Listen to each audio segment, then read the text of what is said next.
కాకినాడ జిల్లా పిఠాపురం ఓట్లు లెక్కింపు ప్రక్రియ శాంతియుతంగా జరిగేందుకు కాకినాడ జిల్లా పోలీసులు ముందస్తు చర్యలు చేపట్టారు. నాకాబంద్తో పిఠాపురంలో పోలీసులు ప్రతి బైక్ ను తనిఖీలు నిర్వహించారు. కాకినాడ జిల్లా ఎస్పీ సతీష్ కుమార్ మీడియాతో మాట్లాడారు.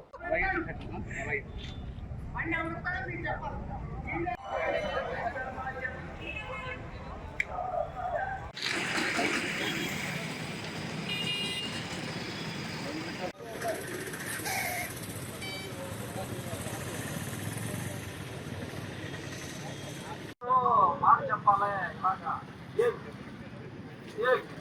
కొంచెం సౌండ్ వస్తుంది ఇదోడికి బాగుంటుంది ఆ పక్కన ఉన్నట్టు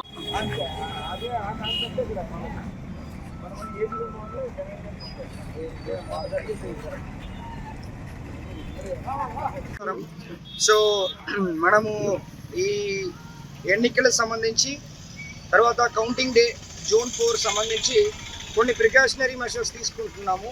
దాంట్లో ఒక భాగంగా మొన్న రోజు కాకినాడ సబ్ డివిజన్లో వెహికల్ తనిఖీలు చేయడం జరిగింది. 2 గంటలు 5 to 7 చేసాము. దీంట్లో ఎవరెవరికి ప్రాపర్ బుక్స్ లేదో, వెహికల్స్కి ప్రాపర్ లైసెన్స్ లేదో ఇలాంటి వ్యక్తులు అందరూ వెహికల్స్ సీజ్ చేయడం జరిగింది. వాళ్ళు ప్రాపర్ డాక్యుమెంట్స్ ఎవరు ప్రొడ్యూస్ చేస్తారో వాళ్ళకి రిటర్న్ ఇవ్వడం జరిగింది. ఎవరికి లేదో వాళ్ళపైన కేసు నమోదు చేయడం జరిగింది. అదేవిధంగా నిన్న పెద్దాపురం సబ్ డివిజన్లో పెద్దాపురం సామలకోట ఏరియాలో జరిగింది. ఈ రోజు పిఠాపురంలో చేస్తున్నాము. ఇదే విధంగా కౌంటింగ్ రోజు కూడా 144 సెక్షన్ పోలీస్ యాక్ట్ 30 అమల్లో ఉంటాయి కాబట్టి ఎవరైనా బండి వేసుకునేలాగా తిరిగారంటే ప్రతి ఒక్కరి బండి కూడా సీజ్ చేస్తాము. సో దానికైనా ఒక ట్రయల్ లాగా ఇది మనం చూసుకోవచ్చు. ఆ ప్రాసెస్ చేస్తున్నాం. వీళ్ళు ఒకవేళ బండి ప్రాపర్గా ఏమి డాక్యుమెంట్స్ ఇప్పుడు లేదంటే వాళ్ళు మళ్ళీ రేపు ఇచ్చేసి బండి తీసుకొని వెళ్ళిపోవచ్చు.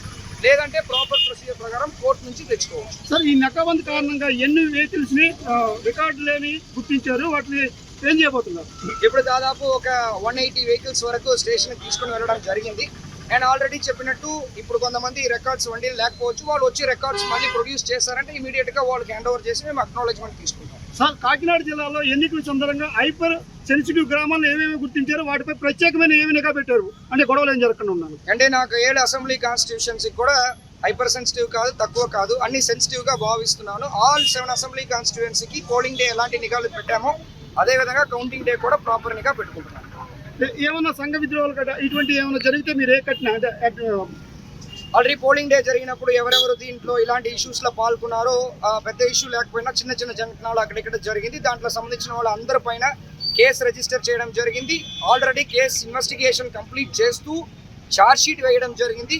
వాళ్ళది ట్రయల్ కూడా ఇంకా 6-7 months లో ట్రయల్ స్టార్ట్ అయిపోతాయి. దాంట్లో ఖచ్చితంగా శిక్ష కూడా పడతాయి. వాళ్ళని బైండ్ ఓవర్ చేయడం జరిగింది.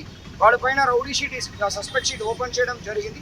ఫర్దర్గా వాళ్ళకి ఫస్ట్ కేసులో ఇన్వాల్వ్ అయిన వాళ్ళకి 41A నోటీస్ ఇవ్వడం జరిగింది. మళ్ళీ కేసులో ఇన్వాల్వ్ అయ్యారంటే వాళ్ళని కోర్టులో రిమాండ్ చేస్తారు.